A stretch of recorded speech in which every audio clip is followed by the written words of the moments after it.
can see in the title of the video of this live cast tonight, it's everything to do with Arsenal, everything to do with Eberechi Eze of Crystal Palace, and everything to do with Tottenham. Yes, so this is big news that is coming out today. Reports suggesting that Eberechi Eze could be moving to Arsenal. Now, multiple reports coming from different sources are stating this. And maybe just to have some information from Sky Sports.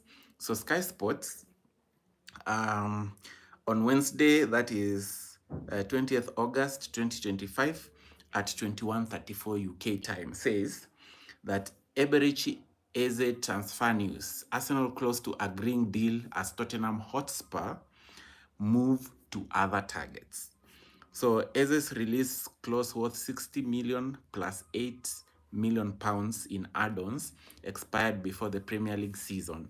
The 27-year-old has 2 years left on his contract. Spurs are now moving on to other targets. Yeah, so that's just the headline and the subsection of it. And remember, for a long time in this transfer window, Arsenal were linked heavily with Eberechi Eze. And at some point, reports were that a move for Eberechi Eze is independent of any striker or any left winger. But then there were a bit of complications regarding the contract situation of Ethan Nwaneri. Remember that he's a youngster who is coming through the ranks of Arsenal, and his contract was going to expire in a year's time. And for this reason, they also needed to give him guarantees of playing time. Now, Eberechi Eze coming to Arsenal was not going to be predominantly on the left wing, but either as a 10 or an 8.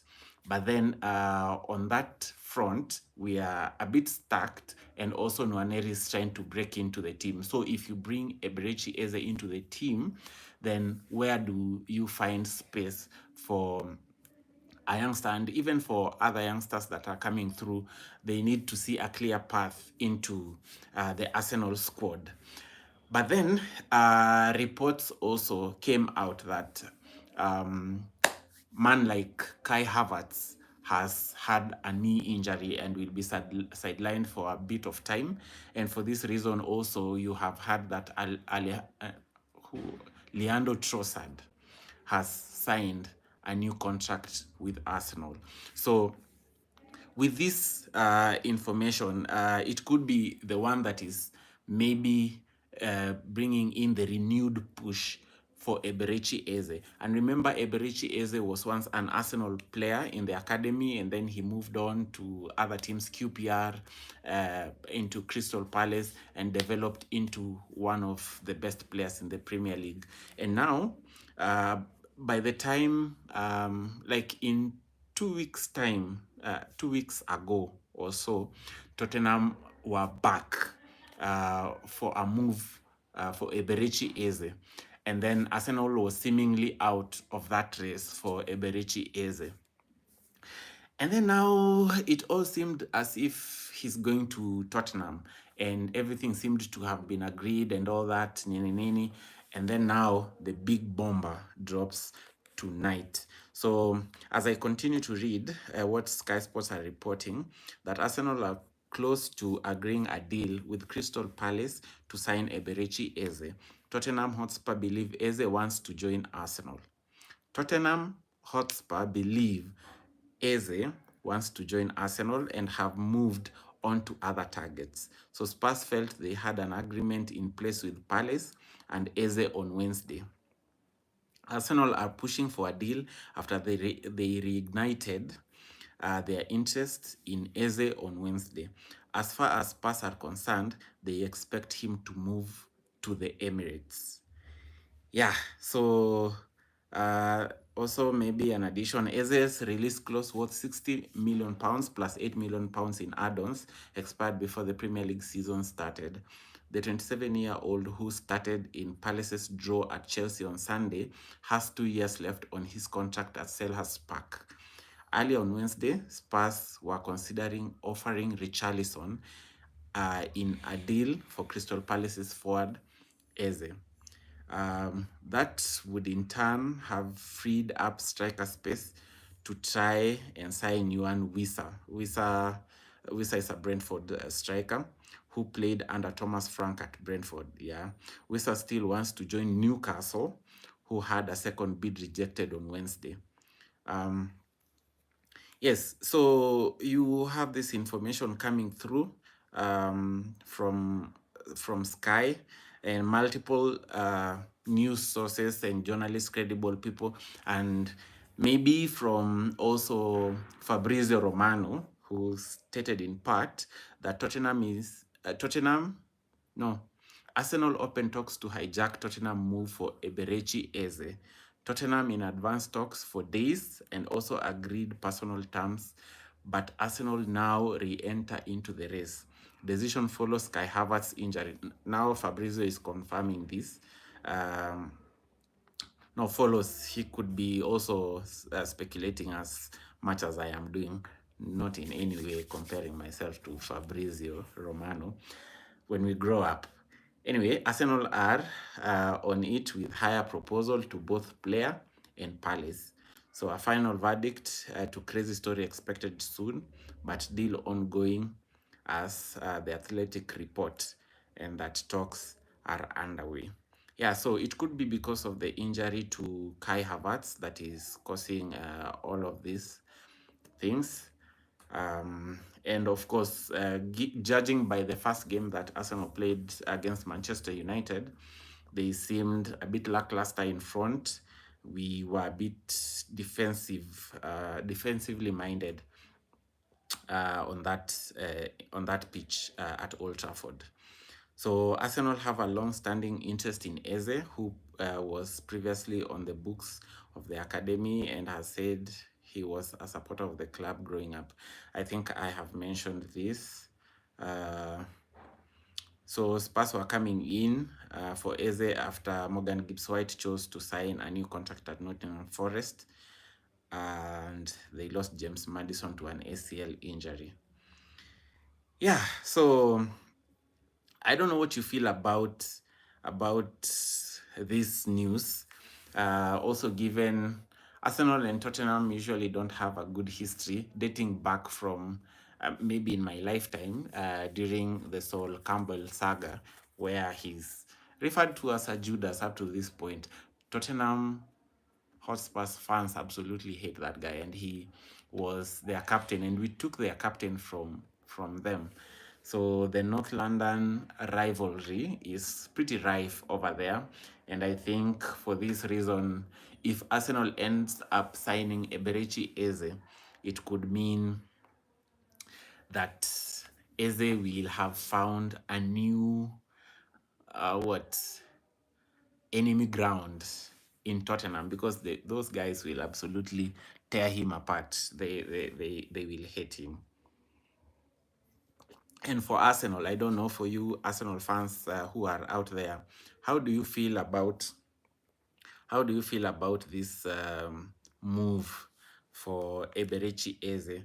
Is it welcoming information to all of you? How are you looking at it in terms of also improving the squad? Given the first match that we had against Manchester United,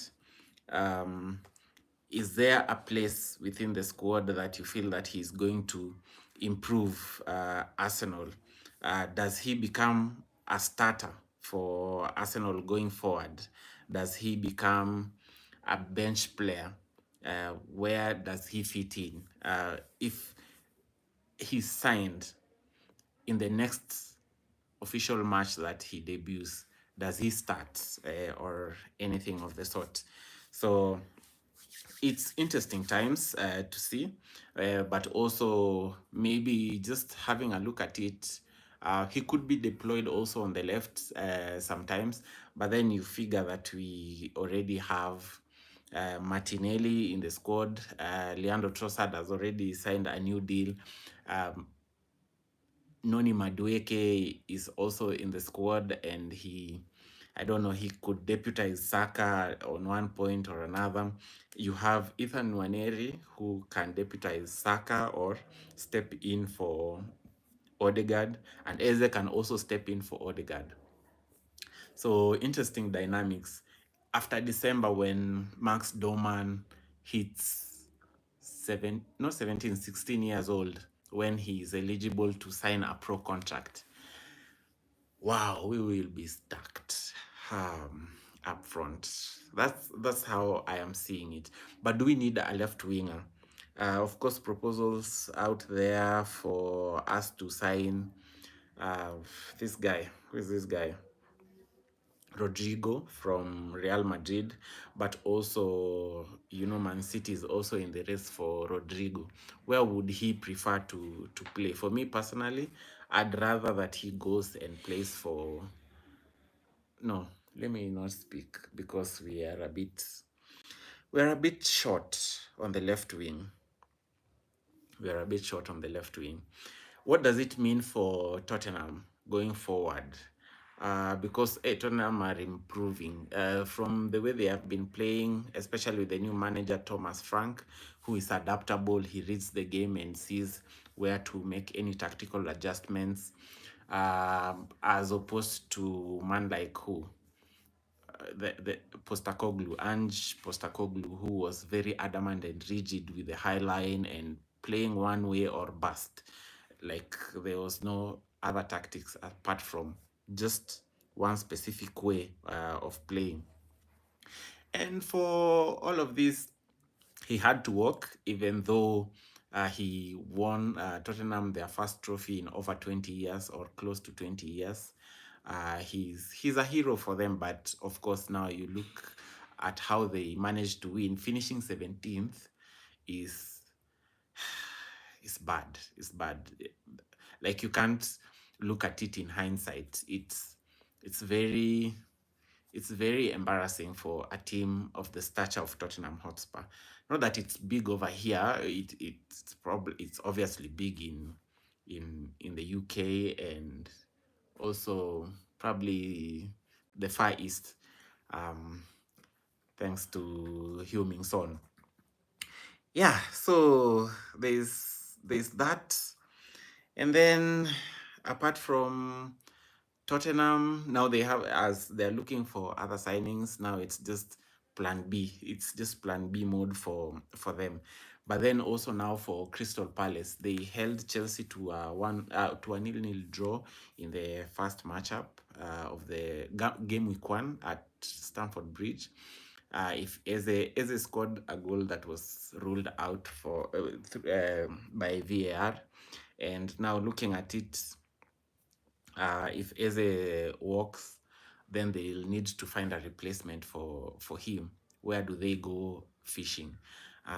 Might it include a swap deal plus money, so that they are not left light on that front?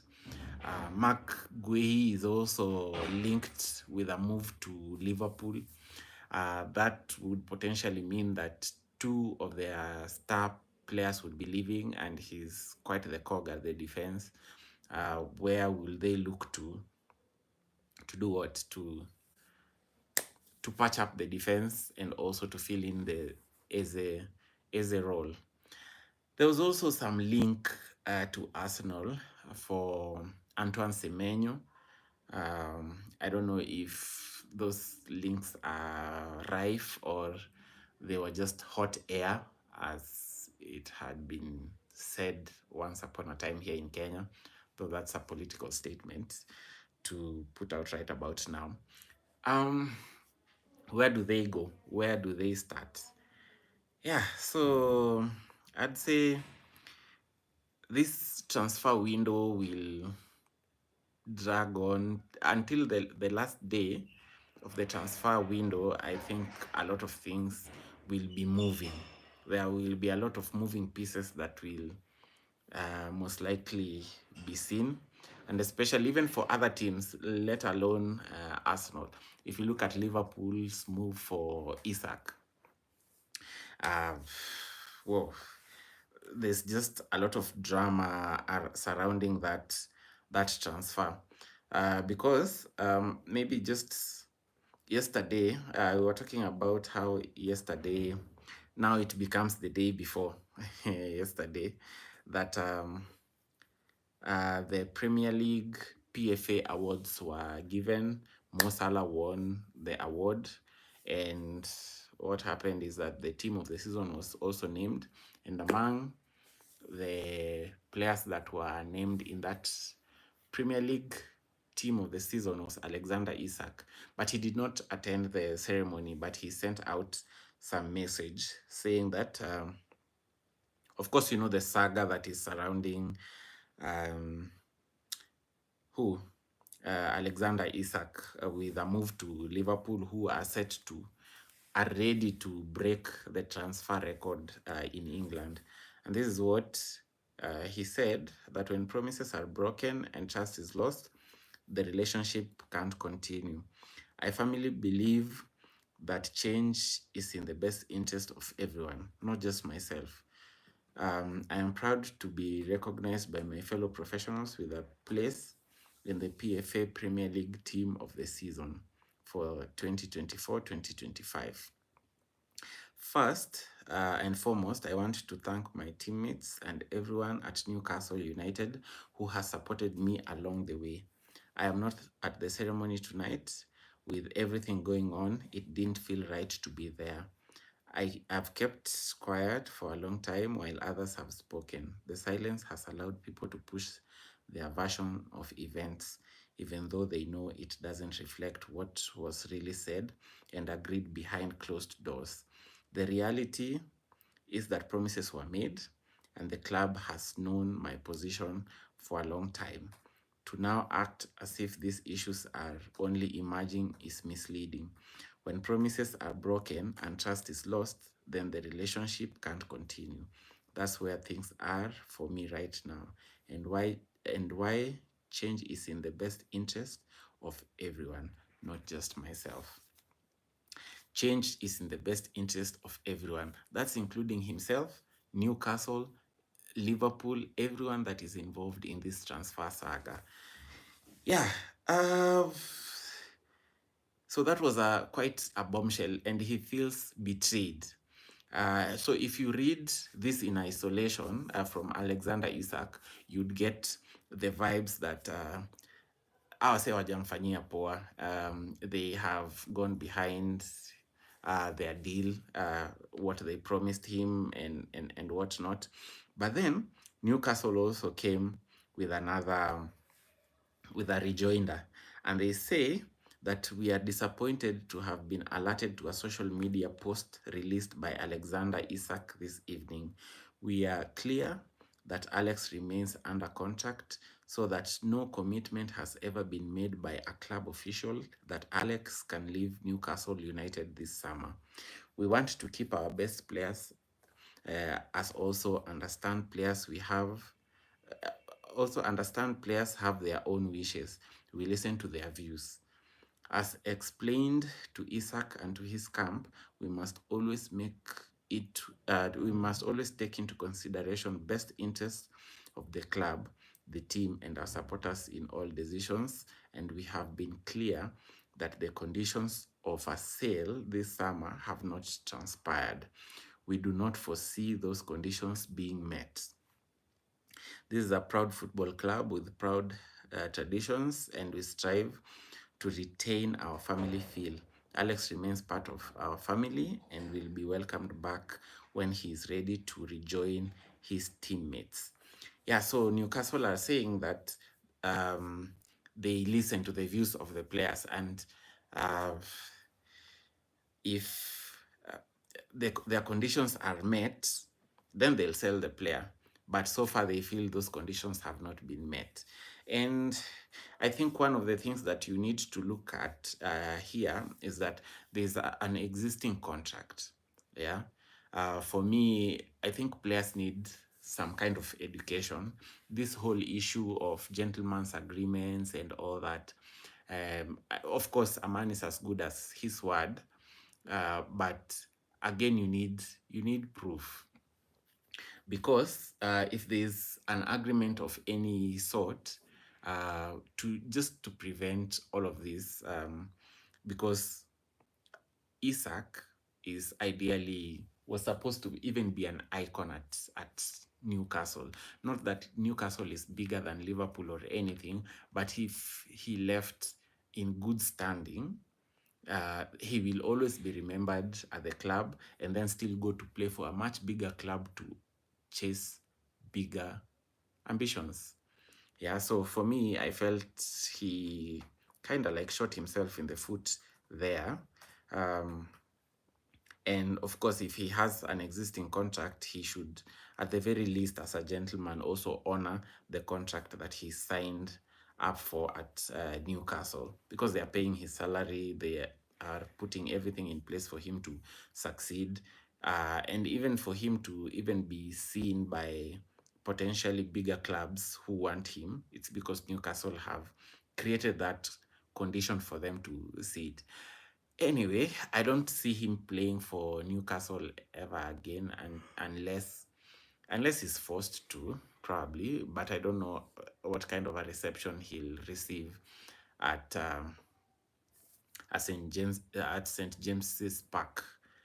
Yeah, back then there was a time that someone bought the rights to the stadium, and they were calling it the Sports Direct Arena. But anyway, it's a wait and see. So if Havertz is, I was just thinking, if Havertz is injured and he plays for us as striker, could we consider Alexander Isak as a replacement? But that would be me trying to dream. And it's at night that we are doing this live. Yeah, so that's what is transpiring at the moment. We hope to see good things developing, especially for the Arsenal, because we have bigger fish to fry this season, and we are hoping that everything will pan out great, just fine, and then we continue pushing and see where we find ourselves as fans of this beautiful, amazing club. Yeah, so kindly do me a favor, please hit the like button, subscribe to my channel so that we also push this content to many more out there. Yeah, so that we also grow the culture. Yeah, so I'd say that is probably it from my side, and we hope that you have the best of times ahead, and that probably when we wake up in the morning, we will be hit by very wonderful news of good signings here. Yeah, so until next time, bye bye from me.